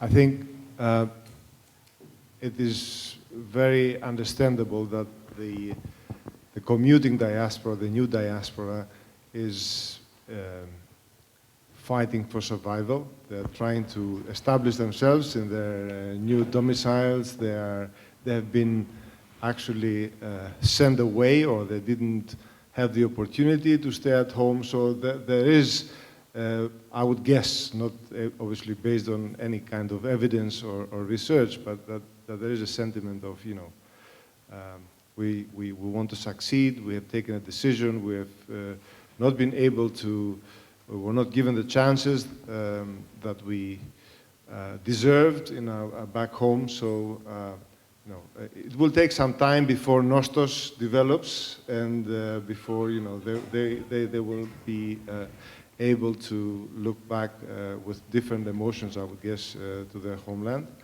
But I think, as Adonis said, I use this as a teaser because the numbers are what they are. There's a difference between the old and the new diaspora. There's a very pronounced. The engagement is less there with the new diaspora. But at the end of the day, it is not what matters when we talk in terms of investments or philanthropy. It's not the big numbers, I think, but in the wider social context is something that in the long term we should be looking at. But as you said, there is obviously members of the shipping community in London that maybe do not hold a Greek passport, so they could not be part of this survey, but they are very, very relevant when it comes to either investments or philanthropy. So it's a much more complex issue than the one that can be captured by the survey. Absolutely. Alexander. I just wanted to make a couple of comments. One is that the Greek state right now is reaching out to those Greeks who have property in Greece with emphia, and which is a kind of real estate tax. And you can argue that maybe this is a fair thing to do, but if that's the only way that the Greek state is reaching out to you, maybe Greece doesn't become so sexy. The other point is that, and I'm speaking not as a social scientist, so I, totally unscientifically, but I do hear some of those people where the Greece part is the second part, so they are Americans of Greek descent, for example, become interested in European citizenship via Greece and being interested in reconnecting that way with Greece. And again, while we have the Chinese story and the Chinese who buy their European citizenship through property in Greece, maybe we should look in an organized way to this kind of more remote part of the diaspora as a way of attracting them. Well, and of course, you might have mentioned all the Brits who want to have European citizenship via Greece. That is going to be an interesting dimension. We have very little time separating us from our reception, to which you will all be invited.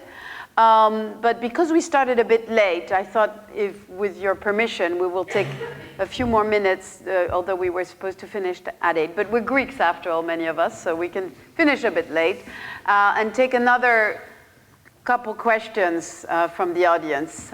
Yes, over there. Yeah. Where's the microphone? And then over there. All the way back, all the way. And please say your name. Thank you. Maria Rizzo is my name. Thank you everyone for your very interesting inputs and your presentations. As part of the youngest generation that moved to UK nearly 7 years ago, I would like to ask if you can tell from either from the research or in general the survey, if you can clarify the timeline within which some people decide to return back to Greece, even from the UK in general, and in what sector they're usually able to find a job back in Greece. Because for me, personally speaking, as the years go by in the UK, I found it harder to go back in Greece and find something relevant to what I'm doing here. But I know that it's not the same for some other sectors. Thank you, Maria. That will be a question for you, Manolis. But first, we're going to go to the lady in white.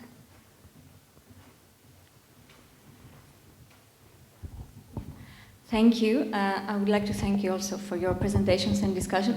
I have one question. Can you say your name? Yes, my name is Athanasia Badziou.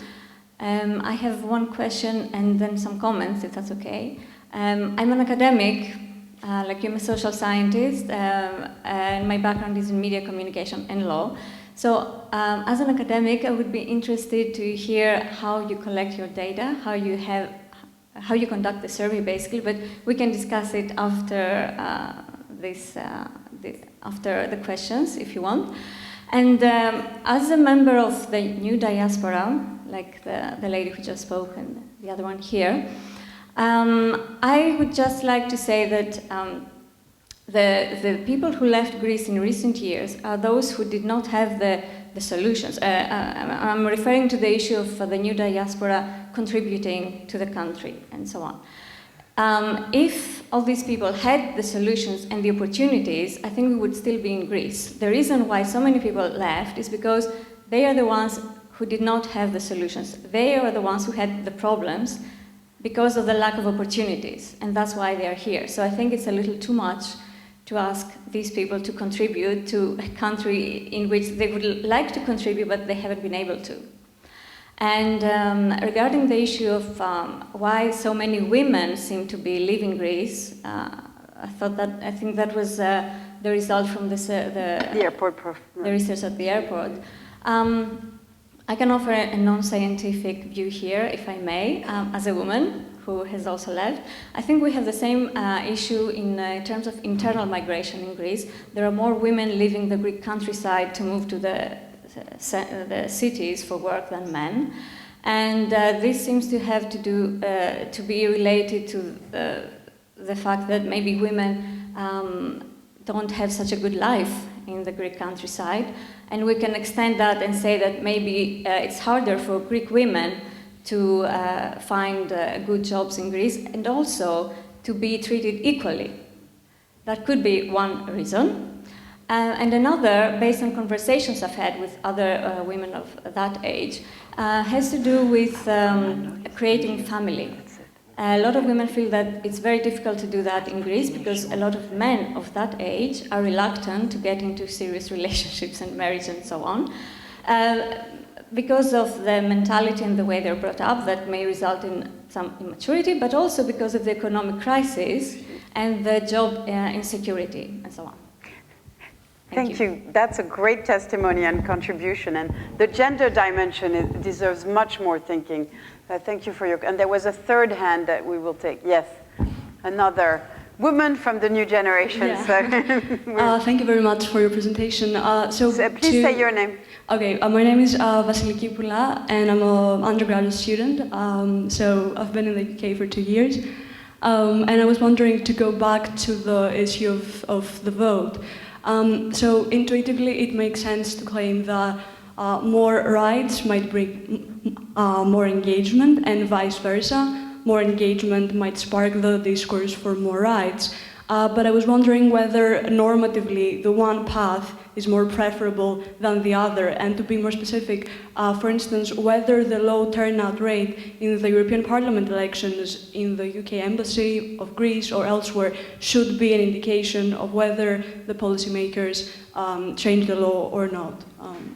Yes, surely the Greek Parliament is much more exciting than the European Parliament. So, absolutely. Well, Manolis, much of the question is really about this wonderful survey that you've done. So, if you can give us more in answer. I'm really glad that you brought in a critique which is very, very valuable and has to do with the fact that a lot around the discussion about diasporas and the new migration comes from a statist perspective and does not take into account the experiences, the needs, the aspirations of the migrants themselves. And you are very right that a large majority of the people who have left Greece, even though you know, they are presented in the media as leaving Greece and making it and you know, escaping a very difficult situation, which in often cases is true, do not always lead a rosy life here, and they struggle as well here. And that derives very clearly from the survey as well. So your point is very valuable. And we see also that the people who are more willing to contribute and do contribute or engage in collaborations with Greece are those who have managed to better their own condition, which was the prime reason and motivation for their own migration, because you know, it was in order to find a better a job, better employment conditions, not strictly speaking in terms of like remuneration, but a better working environment. And then, you know, that comes as a second thought. So I fully agree with your point. In terms of the survey itself, I'll try to be very, very brief and hopefully not very much technical. So the challenge here is that you do not have a sampling frame from which you can randomly select your cases and then claim that this is a representative sample. So in order to account for this difficulty, we used a method which is called respondent-driven sampling, which is in fact a type of a snowballing, but is much more elaborate because as you're doing it, you collect information about the networks of the people, and through this information you apply weights and you are able to make corrections, and you also understand the population as you're doing the survey. So I think the survey itself... On the method, there is a reception. Tell us about the findings, more than the methods. Yes, I will. Okay, so that's the reason why it took long. It had to take 6 months. And I'm concluding with that. About also your very interesting question, I haven't done research on those who have returned, so I can't, you know, respond to this question with certainty. I've heard from employers in Greece that there is currently a need for experienced working force in STEM fields, and what I've seen is that those people who work in those fields and those occupations find it much more easier to find jobs here as well. So that might be a thing that you do not... So the point I want to make is that the field of your occupation plays a really important role, and we see that also in terms of the economic integration of people who migrate. But I wouldn't know exactly what's the state in Greece at this point. And a final comment is a little bit to qualify what I said before and to respond to your first observation, the fact that many left Greece out of kind of an absolute need. I think that gradually this is less and less the case. And even during the midst of the crisis, they were, of course, there were many people who left Greece just to make ends meet, especially during the first years. But through time, we see that it's people who, have a job in Greece, are employed. Some of them have secure employment conditions, but still they choose to leave Greece. And that's interesting because it relates to what I said before, that the crisis has changed a little bit the way we think about migration, and people seem to be taking the move much more easily than they did in earlier years. Right. Well, we are running out of time. I'd like to make sure that our panelists have an opportunity to say their famous last word if they want to. You don't have to, but and to finish, I will turn to Othon, our director, who masterminds this whole project, so he has the right for the last word. But before I do that, is anything you want to add? I would also say that Fotini was cut short in our presentation. She has fascinating statistics about the map and the global profile of the diaspora. So during the reception, those of you who are interested, please go to her and speak with her. But also, for everyone, don't hesitate to go to our website, which has so much data and analysis. And on these words, I would like to turn to Othon. Okay, I'm going to make two very quick points. One, on the issue of vote, because a question was asked by Vasiliki. I think that vote should be instrumentalized to actually mobilize and make Greeks abroad more engaged. This is, for me, imperative. The other thing that we need also to think is that the outward migration is also very closely connected with a very severe demographic problem in Greece. That's something that has to be taken into consideration, and vote is a weapon that can be used in order to make Greeks more interested and eventually also returning if economic conditions allow. My final observation, also as a Greek in the UK for many, many years, is that there has been such a difference in the kind of diaspora with a new wave that has happened during the last few years, because we all know that the UK has been traditionally a destination and a home for the elite in a way, the shipping capital, the academics, the doctors, high professionals. But the last few years, as our good friends from the Council know very, very well, there's been such a social diversification of more Greeks coming from different social categories as well. That, I think, is a very, very impressive finding that we all live, at the moment. Yes?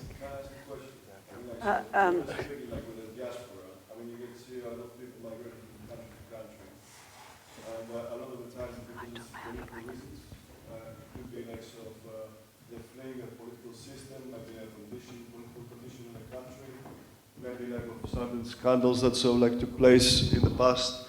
I'm immigrant here 20 years, so I came from a middle, kind of area between different migrations of waves. So what I'm trying to say, how do you attract the people to go back to Greece from those hurt categories? And nobody talks about the political and scandals that have plagued the Greek society. Okay, that's what I just want to see. 30 Whether they have any seconds. relationship with demographics. And this is a question we should all discuss as we move from here, possibly, because we're really running out of. We're running out of time. But thank you for your question. It is indeed the question we revolve around. So I think you will all agree with me that, like any good classical Greek play, our conversation has raised many more questions than it has answered.